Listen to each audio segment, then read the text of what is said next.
G'day and welcome to another episode of Kiwi Car Life. And in my time doing this channel, I really have had the pleasure of driving pretty much every single Type R Honda. I've done the DC2, the CL1, CL7, FN2, FD2, EP3 and the latest FK8, and very soon I'm going to be doing the FL5. So I've pretty much done everything except the FK2 and this, the original Civic Type R, the EK9. But before I carry on, this particular car didn't start out looking anywhere near as nice as it does now, and I wanted to take this moment to tell the story behind this car. It was purchased by the current owner 4 years ago in October 2019, having been owned before that for 7 years by someone who advertised it as current WAF, very tidy, runs smooth. After driving it from Auckland to its current residence in Christchurch, the current owner took it in for another WAF and discovered an extensive list of issues.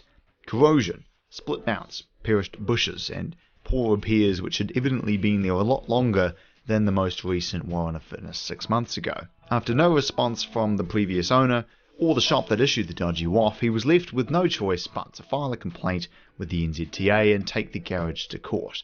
After 15 months of back and forth, hundreds of emails and 3 court hearings, he finally came out on top, and the shop agreed to pay for the repairs to get it back to a road legal standard.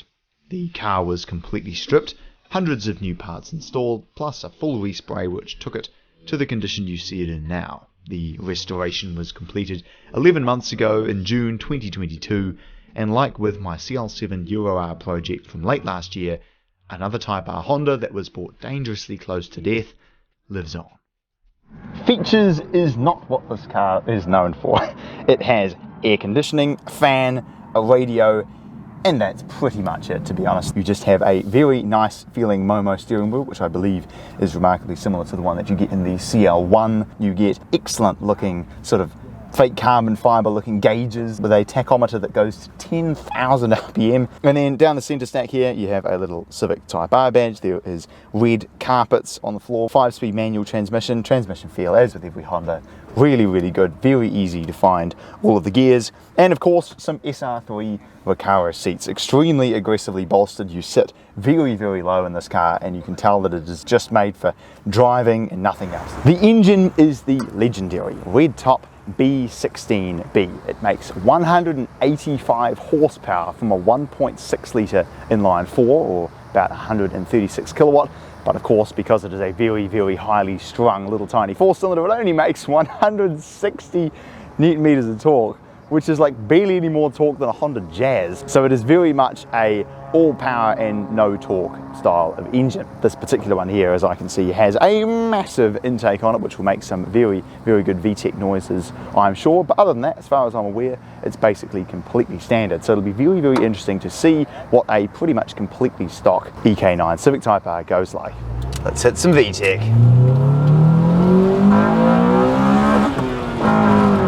Oh, back in, there we go.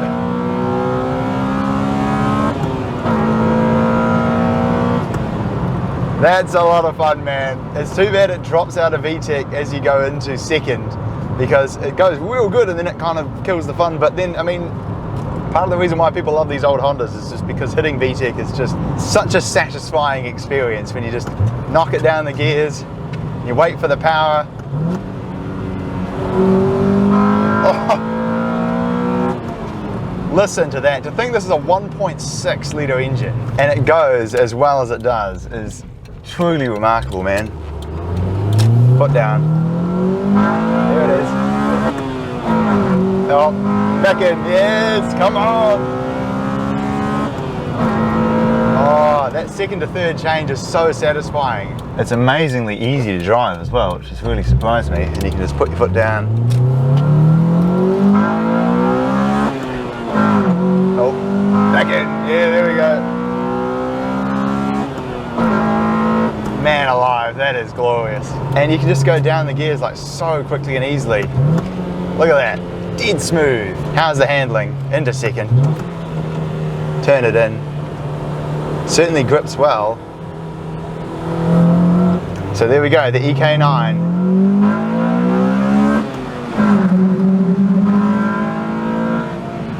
What an incredibly fun car. Handles so good. Oh, the limited slip diff just works perfectly to pull you through the corners. And that's what makes these cars deceivingly fast on track, because while they might not have much power, they can put all of it down all of the time. So there we go. Nearly went to change into 6th there, but of course it doesn't have a 6th. Thanks very much for watching this episode of Kiwi Car Life. This EK9 has been thoroughly enjoyable to drive. And thank you very much to the owner sitting over here for letting me review it. And I'll very much look forward to seeing you again next time.